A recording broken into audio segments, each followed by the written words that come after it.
What's up, lore masters? Today I want to discuss a controversial decision that has been debated ever since the finale of Star Trek Picard. That is, specifically, the decision of acting Captain William T. Riker and Starfleet Command to allow the Zhat Vash double agent, the traitor, General Oh, to escape to Romulan space. There are a few angles to consider this from, so we'll address all of them. First, let's analyze her loyalty to that of the Tal Shiar and Zhat Vash versus Starfleet. The woman worked her way through the ranks of Starfleet to become head of security. She likely installed multiple Zhat Vash and Tal Shiar agents within Starfleet itself. We can't be sure how infested the organization has become, but we know of at least one other agent that isn't loyal to the Federation. She garnered an insurmountable amount of information as well as experience with other Starfleet officers. The depths of the tendrils she has in Starfleet can't be understated. When discussing this, many try to counter that perhaps she had already sent all of the information to the Tal Shiar. I find this dubious and unlikely given the risk of exposing herself if too much is sent out.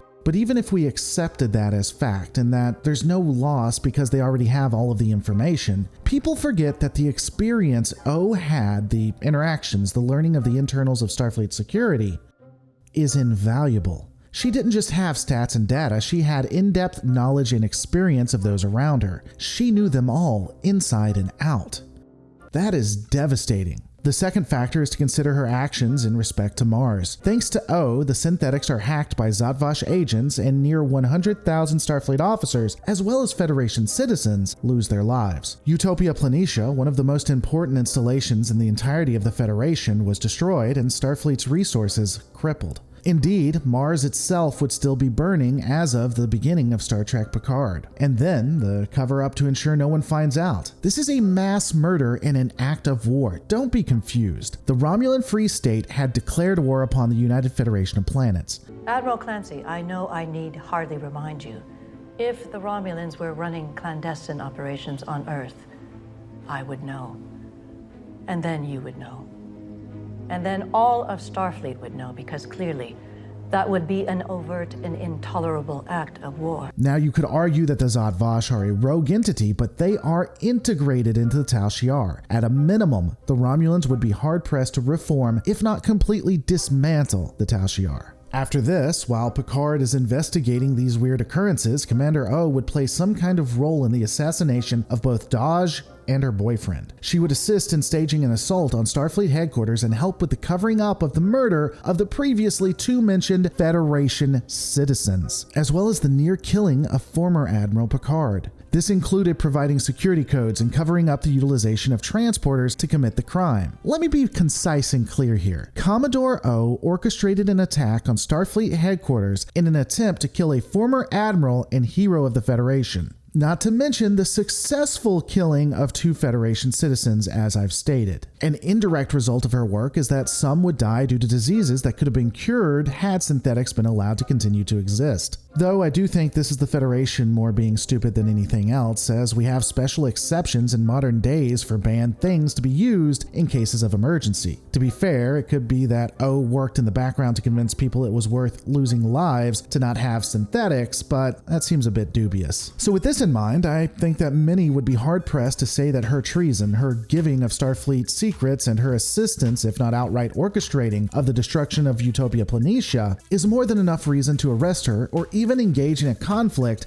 to bring her to justice. Remember, there were member worlds willing to pull out of the Federation for simply helping the Romulans. What would they do if they knew Starfleet would allow the mass murderer of Mars to leave scot-free? That would be an overt and intolerable act of war. In the show, Riker arrives with a fleet of the most advanced ships Starfleet has ever created. Let's assume, for the moment, because I have no evidence to show otherwise, that Starfleet's orders were to engage the Romulans only if you had to, and a best-case scenario was for the Romulans to leave of their own accord. This is an extremely stupid order and shouldn't have been followed, but it may have actually been there. And let me go ahead and address it. This order would not be a part of Starfleet's ethos based on what we've seen in previous series. I have talked about Starfleet's pacifism as we see in The Next Generation, as well as their amazing ability to let things simply pass, like the destruction of the Odyssey in Deep Space Nine. However, Starfleet has always had red lines that included treason and the security of the Federation. First, traitors were treated with extreme hostility. Data's Day, the Drumhead, and Unification are only a few examples of episodes where if you were a traitor, it was considered as bad as sinning against God himself. Starfleet was willing to go to extraordinary lengths to punish you.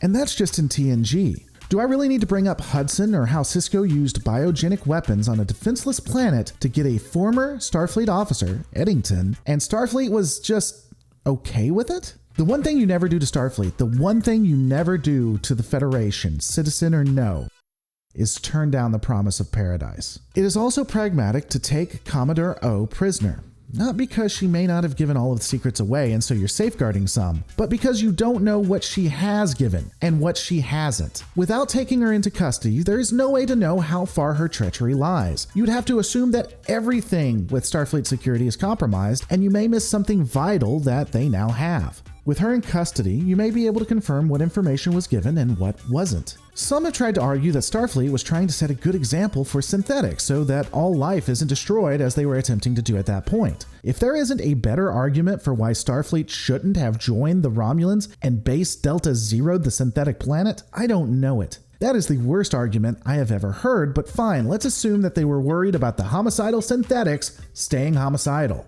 Riker should have escorted the enemy Romulan fleet away and once out of sensor range, demanded that they stop and give O over to them. If not, they start picking the Romulan fleet apart and taking them out of warp one ship at a time. Again, this is the fastest Federation ship they have. Starfleet has always had more advanced warp technology than any other race we've ever encountered that at least stayed there for 2 episodes. So I'm not sure why this would be a problem.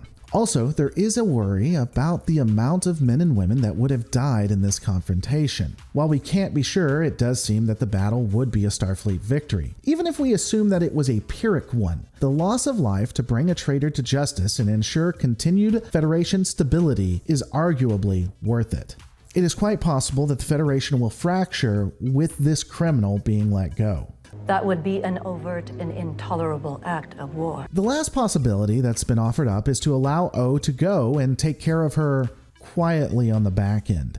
The argument being that we utilize Section 31 or Starfleet intelligence to bring her to justice. This is the only really compelling argument, if I'm honest. While it's questionable how Section 31 and Starfleet intelligence missed the ball here, taking care of her with an assassination is a lot better than a military standoff. But in the end, it is probably a bad idea. You do want to have a public justice for what has happened.